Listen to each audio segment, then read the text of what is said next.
Hello everybody, this is Finalizing and welcome back to another episode of Minecraft. Right, in the last episode we spoke about sorting out a sugarcane farm, an automatic sugarcane farm, so that's what we're going to do today. Yeah, let's crack on and do it, I suppose.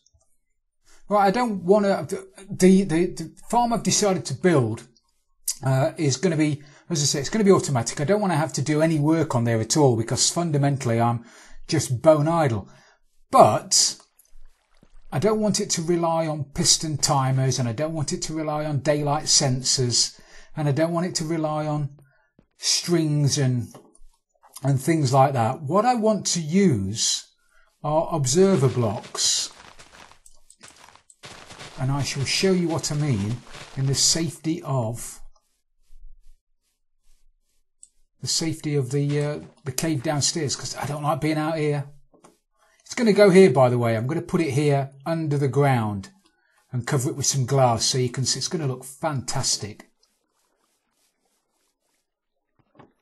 Let me just, I'll give you a quick overview, and I won't go into too much detail about it.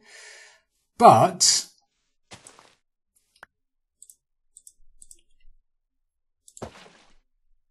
let's assume that's my sugar cane. And then behind it, let's grab a piston, let's grab some observer blocks, let's grab some dust. I've got some more blocks, use those blocks. So behind it we've got a piston, like so. And on top of that piston we're going to have an observer block.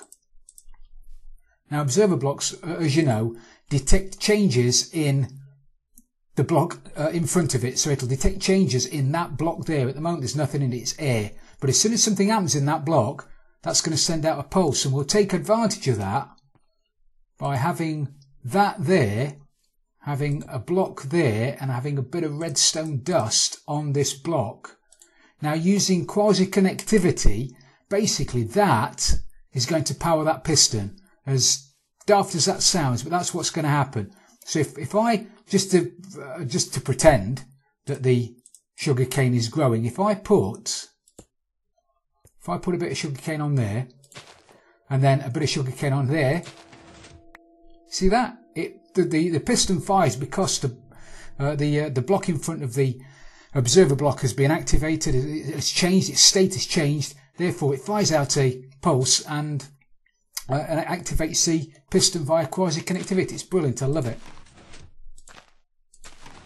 So as I say, we're going to use that to our advantage, and we're going to build a farm and have a line of those things, of 15 or so, but with them being tileable, I can then stick another 15 down this line and have rails underneath them to collect all of the drops, and that's what makes it lossless, really. If you were to build them on top of each other, you would always lose them on the second block where the sugar cane was growing on.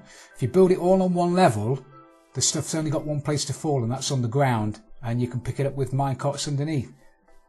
So we'll have a 100% lossless farm. My favourite kind of farm.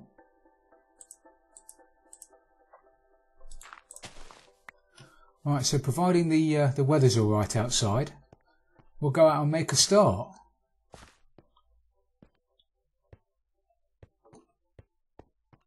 Now, so the only minor, it's not really a disadvantage, but it is in the fact that it's going to take up quite a large area. The only disadvantage being it can only be on one level. So all of this that is currently above ground, I'm going to attempt to get underground. So I've got a bit of digging to do, a bit of clearing up to do, and then we'll start. We'll have a look at what we've got to do. So there you have it. Well, the bare bones of it. Anyway, the start of it. You've got the rails underneath with the hopper minecart picks up all the stuff. You've got sand along the top, which is precarious really, because the only thing holding the sand up are the rails. And behind the sand is the water that's needed to grow the sugar cane. So if anything happens to the rails underneath, we're going to have water everywhere. A bit of lighting, pistons, and then observer blocks. And now, as soon as the sugar cane grows up, it activates the observer, which activates the piston, they fall down onto the sand, the hopper minecart picks it up. There's going to be another one mirrored just here, making sort of one module, and then there's going to be another complete module down the middle, and then there's going to be another complete module over here, which will give us 120 pieces of sugarcane that are all farmed when they're fully grown independently. Unlike some of them that use a daylight sensor that fires everything at the same time once a day, regardless of whether or not the sugarcane's grown. And also the sugarcane could have been grown, 10 minutes prior to that, and it's just sat there waiting. And also we're not relying on string and tripwire hooks which fire everything once one of the lines of sugarcane reaches the maximum height. So all of them could be only one high, one of them grows up to 3 high, it fires. So I think this is a much better system. It is a little bit, it does take up a few more resources because we use observer blocks, but observer blocks only take up nether quartz and a couple of blobs of redstone dust and some cobblestone, so they're not really expensive. So I'm going to finish knocking this up. As I say, I'll put the other modules here and put the rest of the lines down, and then cover the lot with grey stained glass, and then we'll have a look at it. So we're nearly there. We've done most of it. We've only got the glass to put on top now, and I might need your advice actually about the top of it, because I'm in a couple of minds. I've got a couple of ideas for the top. Yeah, I can see you over there.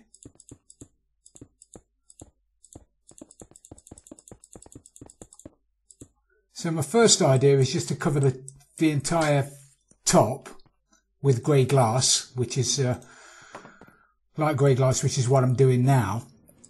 The second idea, which has just come to me actually, is to put redstone lamps above these blocks, which are the activator blocks.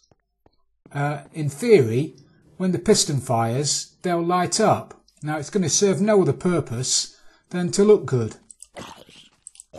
But it might cause a bit of lag, but to be honest, it won't cause a lot of lag. My God, they're everywhere tonight. Don't you go falling down there.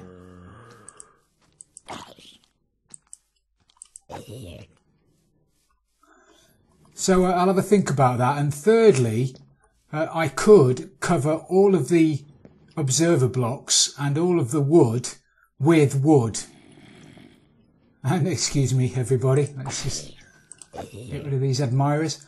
So we could have wood, glass, wood, glass, wood, glass, wood. So you'll only be able to see down into the middle where the sugar cane is. Or we could have all of it covered with glass, which is how I designed it in the first place. And then you'll be able to see the observer blocks underneath and the sugar cane and everything else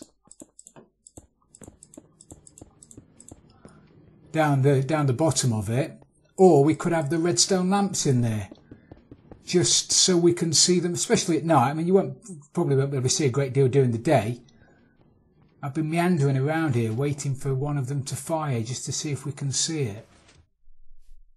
With it only being a 1-tick pulse, you might not be able to see it. Come on, a couple of you. Anytime. Maybe. As soon as I turn round, they're going to do it.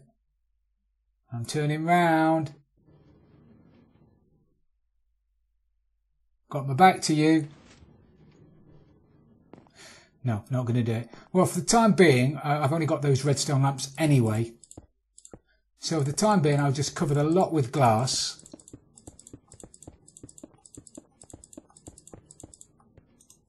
That's if I've got enough glass. We've currently got it. The track comes in from over there where our pumpkin chute is. Underground, goes up that lane, down this lane, up that lane, down this lane, up that lane, down this lane, hits a wall and then goes back again. And it's depositing it into a chest that is next to the pumpkins. You remember we had 4 pumpkin and melon chests, and then we had the wheat chest, and then we had the bread maker. Well, now the left hand side of that is going to be given over to these, because I don't want to be coming outside every time I need some sugarcane or paper. So if we can keep everything inside.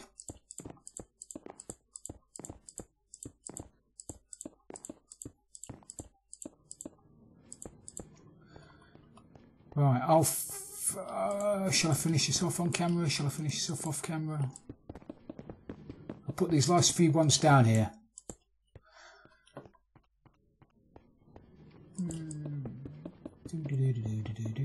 I just don't want to fall down it. And the last thing I want is a zombie falling down here that's carrying something, because if a zombie's carrying something, he just won't despawn. So I'll have a zombie in there forever. Last thing. Hey, I love it. Love it. We had a little bit of sugarcane on the top, but obviously that's going to stop now. Oh, you wouldn't believe it, would you? Have I really run out of light grey ink? Oh no. Loads.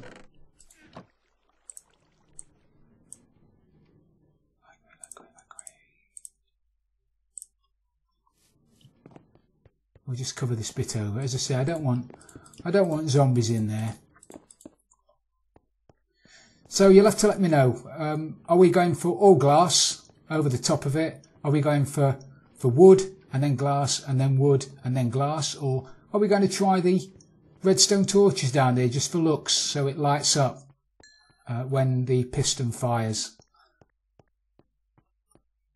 To be honest, I'm liking that one less and less now, because I don't like the black line down the middle of it. Yeah, I think I've took myself out of that one. Let's get those out of there.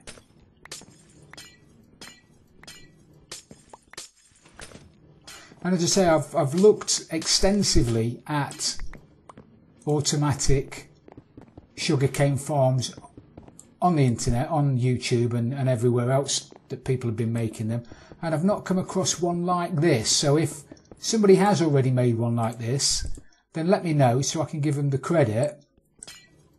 But as I say, at the moment, I've not seen a sugarcane farm like this.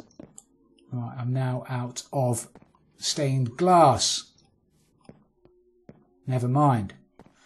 So everybody, we'll call it a day for today. I know it's been a shorter than usual episode, but this build really was very repetitive after you'd done the first one. I didn't see the point in boring you to death with me going through and filling all of the segments in, because they're exactly the same. So we've used quasi connectivity. Very pleased with the way it's come out. I'm really pleased with the way it's come out.